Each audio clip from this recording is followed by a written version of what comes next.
Karibu tuangalie kuhusiana na for loops. Kwa tutaangalia kuhusiana na looping. Looping tunasema hizi ni iteration. Kwa ni kodi ambazo zinakuwa zinajirudia mara kadhaa. Kwa mfano unataka udisplay kitu labda mara 100 au unataka udisplay kitu mara 1000 au mara 100,000, tunakuwa tunatumia hizi looping. Looping ziko za namna tatu. Kuna for loop, kuna while loop ambayo tutaziona, na kuna do while loop. Kwa hiyo tutaangalia zote kwa pamoja, for loop, while loop na do while loop. Kwa hiyo kwenye kodi zetu kama kada tusema tunakuwa tuna slash, tuna include iStream input and output stream. Kwa hiyo tunakuwa tuna include iStream, then tunakuwa tuna using namespace std. So tunaweza tukaiweka au tunaweza tusiweke, lakini tunasema tutakuwa tunaitumia using namespace std, then tuna function ambayo ni int main. Kwa hiyo tusema kila kodi zetu zinakuwa zinaandikwa katika namna ile pale. Kwa zinaandikwa katika namna hii. Then humu ndani humu ndio tunakuwa tunaandika kodi zetu. Kwa hiyo kwa mfano tukianza labda na ku display number labda 1 mpaka 100. Kwa hiyo tukija tu display hiyo number, tuandike kodi ya ku display number 1 mpaka 100. Kwa hiyo tunachoenda kufanya ni kwamba tuna declare int variable yetu ambayo ni integers, int let's say I. Then tunakuwa tunatumia for. Kwa for inakuwa inabeba vitu vitatu. Kwa hiyo mwanzo tunasema ni initial, kwamba let's say hiyo I inakuwa ni sawa na 1, hiyo ndio integer zetu. Alafu cha pili kinachobebwa ni condition, kwamba tunataka tuanze 1 let's say mpaka ngapi, au condition yetu ni thamani ngapi, thamani gani ambayo tunakuwa tunaishia. Kwa hiyo tunasema I inakuwa ni ndogo au sawa na 100, kwamba inaanza 1 mpaka 100. Then ya mwisho ni iterations, kwamba tunakuwa tunaziruka mara ngapi, tunakuwa tunaachana ngapi kuanzia 1 mpaka tunakuwa tunaachana ngapi. Kwa hiyo tukiandika i++ ina maana hapo tunakuwa tunaacha 1. Kwa ina maana baada ya 1 inafuata 2, inafuata 3, inafuata 4, inafuata 5. Kwa ina maana kwamba hii baada ya 1 inaachana tu 1, thamani ya 1 unapata 2. Kiachana inaachana tu distance ya 1 inakuwa ni 3, inakuwa namna ile pale. Then baada hapo tunaweza tuka print hizo I, tuka cout I, then tuka cout end of the line, sababu ya kata mstari. Basi kwa hizo ni kodi ambazo tukirun inakuwa ina display 1 mpaka 100. Kwa maana tukirun hapa tukicompile hamna errors, lakini tukirun inakuwa ni namna hizi hapa. Kwa namba zetu ndio hizo hapa. Unakuta 1 2 3 10 20 20 kitu, 30 30 kitu, 50 na kitu, 80 mpaka 100. Kwa hiyo zinakuwa ni katika nini, katika namna hiyo hapa. Lakini tunaweza tukawa tunatumia while loops. Kwa mfano tunatumia katika while, andika kodi zake nyingine hapa, na yenyewe labda tunakuwa tuna include iStream, then tunakuwa tunatumia using namespace std, then tunakuwa tuna int main. Kwa tusema tukianza kuandika kodi zetu tunakuwa tunaandika katika namna ile pale, kwa muonekano wake unakuwa ni namna ile. Alafu ndani ya huku, ndani ya main function yetu tunaandika kodi zetu. Kwa while kinachotokea ni kwamba huku nje tunakuwa tuna declare initial, kwamba int I equals to 1, kwamba integer zetu hiyo sawa na 1. Alafu tukiandika while tunakuwa tunaandika condition, kwamba ni condition gani ambayo tunakuwa tunaitaka. Kwa tunasema while I ikiwa ni ndogo au sawa sana 100, kwamba I thamani yake ni 1. Then baada hapo tunataka fike mpaka 100. Kwa tunasema I inatakiwa ndogo au sawa na 100 kwa condition yetu. Then humu ndani tunakuwa tuna cout I. Sasa lazima tuwe tuandika pia zile steps, kwamba tunataka tuluke ngapi. Kwa hiyo tukitaka tuluke 1 tunaweza kaandika I++. Kwa inakuwa tu ni kama for loops, kwamba initial yetu tunaiwekea huku mwanzoni, then hapa tunaweka condition yetu. Then baada ya hapo kwenye huku, kwa unaona kabisa kwamba kuna initial mwanzo wake, lakini tunakuwa tuna condition kwamba I ndogo au sawa na 100. Kama nataka tubaki tuishie mpaka 100, bye I ndogo au sawa na 1000 mpaka tunataka tuishie na 1000. Then I++ ina maana yenyewe inakuwa ina iterate, inakuwa inaruka steps 1. Kwa hiyo tukicompile using namespace na tukosea kuiandika vizuri. Kwa hiyo tukicompile hamna errors, then tukirun unaona kabisa kwamba namna ile pale. Kwa hiyo 1 2 zimekuja kutokea zote, lakini mwisho wa siku unaona kabisa hatujazi end of the line. Kwa hiyo tunakuta kabisa 1 imetokea, 2 imetokea, 3 4 5 na kuendelea. Kwa hiyo inabidi tukate mstari to end of the line. Kwa hiyo hapa chini tunaweza tuka cout end of the line. Kwa hiyo inakuwa namna ile pale. Kwa hiyo tukicompile na kurun na kabisa hizo namba zinakuja kujitokeza hizi hapa. Kwa hiyo 1, 2, 3, kuna 9, kuna 10, 10 na kitu, kuna 20 na kitu, kuna 30 na kitu, kuna 40 na kitu. Kwa mpaka 100 ngapi? 100. Kwa hiyo unaona kabisa namna ambayo kuandika while loop inakuwa namna ile pale. Inakuwa namna ile. Lakini pia tunaweza kuwa tunatumia do while. Tunaweza tukaandika kwa kutumia nini? Kwa kutumia do while. Kwa hiyo do while tunapokuwa tunaiandika namna tunapokuwa tunaiandika, let's say tunaweza tuka include, tunasema iostream, tuna using namespace std, namespace std, then tuna int main. Kwa hiyo tunaweza, kwenye utofauti wa while loop na do while loops ni kwamba kwenye do whiles inakuwa inafanya, yani kodi inakuwa ina run hata kama condition inakuwa sio kweli, lakini kodi yetu inakuwa ina nini? Inakuwa ina run. Kwa mfano kwenye for loops hapa, turudi mara moja, tunaweza tukaandika labda hapa i 1000, let's say 1000. Kwa unaona kabisa kwamba i inakuwa 1000, lakini while i ikiwa ni ndogo au sana 100, unaona kabisa hii condition sio kweli, kwa sababu hapa i tayari ni ngapi? Ni 1000. Kwa hiyo imeshakuwa imezidi 1000. Kwa hiyo tukirani kodi yetu hamna chochote kinachokuwa kinatokea. Kwa mfano tukirani mara kwanza iko na display 1 mpaka 100, lakini sasa hivi hamna kitu kinachotokea. Do whiles ni kwamba do yenyewe inakuwa inafanya. Kwa mfano tukiandika labda do tukasi out i, lakini tukaweka let's say initial yetu kwamba labda int i ikiwa ni sawa na 1, integer zetu i ni sawa na 1, lakini tukazi out i, then tukawa tuna increment ambayo ni i++, tukawa tunaruka moja moja.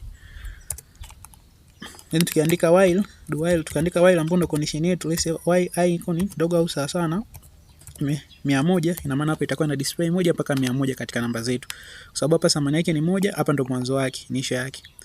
Tuna do, ina maana do ni like kufanya, kwamba itakuwa inafanya, itakuwa inakuwa ina print hizo i, itakuwa ina print hizo namba. Kwa mfano hapa 1 itakuwa na print 1, then hapa i++. Kwa i++ ina maana kwamba hapa itakuwa ina add 1, itakuwa inaongeza 1.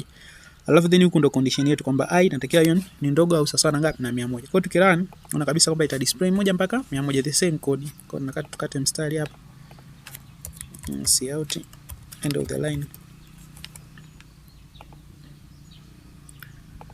Kwa unaona kabisa kwamba na the same code. Kwa code the same zinakuwa zina run kwa 1 mpaka 100 namba zetu zipo. Lakini kwa mfano tukabadilisha, labda kwa mfano hapo kwenye i tukaweka let's say i 1000. Unaona kabisa kwamba itakachoenda kutokea kwamba do itakuwa inafanya kwanza. Itakuwa ina print hiyo namba. Kwa hiyo ita print tu 1000 basi. Mara kwanza tu mara moja tu basi. Baada hapo hamna chochote kitakachokuwa, tuna print mara moja tu 1000. Hamna kingine kitakachokuwa kinaonekana. Kwa sababu gani? Kwa sababu nakuta hii condition sio kweli. While i ikiwa ni ndogo sana ngapi? Na 100. Kati huku tumesema i inakuwa ni ngapi? Ni 1000. Kwa unaona kabisa hii while condition yetu inakuwa sio nini? Sio kweli. Lakini do yenyewe inakuwa inafanya mara kwanza. Kwa hiyo inafanya, then baada hapo kama condition sio kweli inakuwa ina nini? Inakuwa inaishia hapo. Kwa mfano tunataka turuke, kwa mfano badala ya 1 tunataka tuende labda 2, turuke twende 4, au tuonyeshe zile odd numbers. Kwa mfano labda 1 afu turuke mara 2 iwe ni 3. Kwa mfano nataka tuzi display namna ile pale, labda ni 1 kijumlisha 2 hizo ni 3, kijumlisha 2 iwe ni 5, kijumlisha 2 iwe 7. Kwa hiyo step, zile step kwa ngapi? Step ya ngapi? 2 2. Kwa nasema katika step 2 2 tutakachoenda kufanya cha kwanza tunakuwa tunabadilisha tu hapa kwenye increment. Kwenye increment tunakuwa tunabadilisha. Kwa hiyo tunaweza kusema kwamba i ni sawa na i ina plus, i inakuwa ni sawa na i plus what? Plus 2. Inakuwa namna ile pale. Kwa hiyo hiyo ndo statement ambayo ya kunini, ya kuruka. Kwa hiyo nasema hiyo i, thamani ya i kijumlisha na 2 ndo inakuwa ni sawa na i. Kwa hiyo kwa mfano kama i ikiwa ni 1, 1 jumlisha 2 inakuwa ni 3. Kija kwa 3 jumlisha 2 inakuwa ni 5. Kwa hiyo inakuwa inaruka na nini? Inakuwa inaruka namna ile pale. Kwa hiyo tukisi i unakuja kuona kabisa kwamba inakuwa ni 1 3 zinakuwa zinaachana namna ile pale. Kwa hiyo ukija kuangalia vizuri unaona 1 3 5 7 inakuwa namna ile. Au tunaweza tukaiandika tukaandika tu i inakuwa plus equals to 2. Katika alternative nyingine ya kuandika unaandika tu i inakuwa ni plus equals to what? To 2. Kwa hiyo ndo increment ya kuruka ngapi? Ya kuruka 2 2. Kwa hiyo ukitaka kuruka 3 3 the same unakuwa unabadilisha tu hapa. Kwa hiyo labda turuke labda 4 4 unaweza kaandika i inakuwa plus equals to ngapi? To 4. Kwa unakuta ukicompare na Qur'an ukuta baada ya 1 inaonekana 5, unaonekana ngapi? Kujumlisha 4 inaonekana 9, kujumlisha 4 13, kujumlisha 4 17 na kuendelea. Kwa hiyo unaweza kubadilisha hapa katika namna ambayo kwamba una increment ngapi ngapi. Kwa hiyo ikiwa plus plus tunaruka moja moja, ikiwa plus equals to 2 tunaruka steps 2 2, ikiwa i kwa plus equals to 3 tunaruka 3 3, inakuwa namna ile. Lakini pia kwa mfano labda unataka uonyeshe even numbers. Kama unataka uonyeshe even numbers, turudishe kwenye i++. Kwa unataka uonyeshe even numbers. Kwa hiyo kuonyesha even numbers tunakuwa tunatumia if condition. Kwamba tunasema if hiyo I ambayo I inasema ilikuwa ni 1, 2, 3, 4 na kuendelea ikigawanyika kwa 2. Sawa, tunasema ni modulus ya 2. Kwa hiyo ni katika namna ya kugawanya pia modulus ya 2. Lakini ikawa imebaki ni sana 0.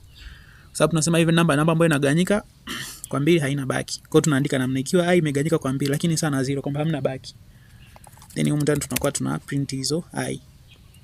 Kwa hiyo ndio kodi ya kuzionyesha even numbers.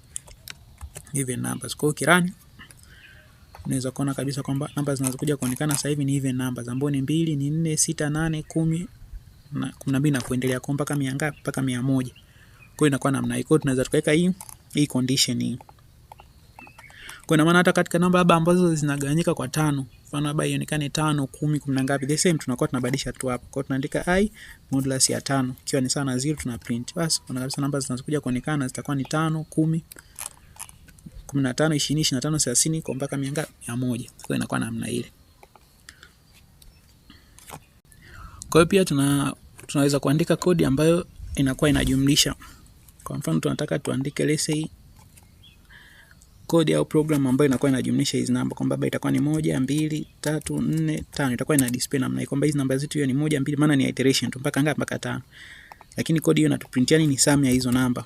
Kwamba sum ya hizo namba inakuwa ni sana ngapi? Ambapo unajua pesa 1 jumlisha 2 inakuwa let's say 3.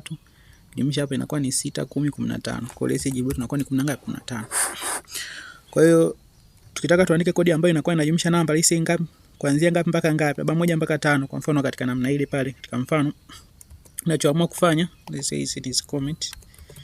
Ni comment namna ile pale. Kwa hiyo tunachoamua kufanya ni kwamba tuta declare variable ambayo ni sum ya kuweka sum. Kwa hiyo tutasema sum ni sawa na 0. Kwa hiyo hichi kitakachoenda kufanya ni kwamba kuna integer itakayotengenezwa ambayo thamani yake ni sawa na 0. Sababu hii sum ni sawa na 0. Alafu tunachoenda kufanya ni kwamba ndani ya hizi loops hizi tutasema I inakuwa ni sana 1 lakini tutasema I inakuwa ni ndogo au sana 5 sababu nataka tujumlishe vile. Then I++ tabaki vile vile. Then ndani tutakachokuwa tunachofanya itakuwa ni kwamba tutasema kwamba sum ambayo ni jibu ambalo tunakuwa nalo ambapo sum hapa inaanza kwa sana 1 itakuwa ni sawa na sum tuna plus nini? Tuna plus I. Wanasema kodi zinazokuwa zinasomwa tunasoma kuanzia upande wa huku wa kulia kwenda kushoto. Kwa maana hapa sum yetu itakuja kuwa ni sawa na 0. Ikija kurani hapa ikiwa ni 1 na maana itakuwa 0 jumlisha 1 na maana sum itakuwa ni sawa na 1. Ikija ikirani tena ina maana kwamba I itakuwa ni 2. Kwa hiyo itakuwa ni 2 jumlisha ile 1 itakuwa ni 3. Kwa hiyo inakuwa loop inafanya hivyo katika namna ya kuadd. Kwa hiyo tukitaka tunaonyesha hiyo sum tunaweza tukaenda nje ya for loops ambapo for loops inaanza hapa inaishia hapa. Kwa nje ya for loop tunaweza tukasi out sum. Nakuja kuona kabisa kwamba tukirani kodi yetu itakuja kuonekana hii 10 na ngapi? 15. Sum yetu inakuwa 15. Kwa hiyo tukirani tunaona kabisa jibu letu ile pale 10 na ngapi? 15. Kwa maana kama ukiongeza 6 ambapo ukijumlisha 20 na ngapi? Ukiongeza 6 hapa inakuwa ni 21. Kwa hiyo unaweza kuweka hapa kwamba baba tunataka tuanze 1 mpaka ngapi? Mpaka 6. The same code inabaki vile vile. Kwa hiyo ukirani kama itakuja ku display 20 na ngapi? 21. Kwa hiyo inakuwa katika namna hiyo hapo. Kwa hiyo ndo namna ya kunini ya kuzi add numbers kwamba unaweza ka add numbers katika range ya ngapi mpaka ngapi. Unaweza ka add number kuanzia mpaka 1 mpaka 1000. Kuandika tu 1 then hapa inakuwa ni ndogo sana 1000 ngapi? 1000. Kwa hiyo I++ then code zetu inabaki vile vile. Kwa maana compare na kurani na maana itakuwa ni jumla ya namba ambayo ni 1 mpaka 1000 ngapi? 1000. Kwa namba yetu jumla ndio ile pale. Ndio jumla yetu na hizo namba inapokuwa.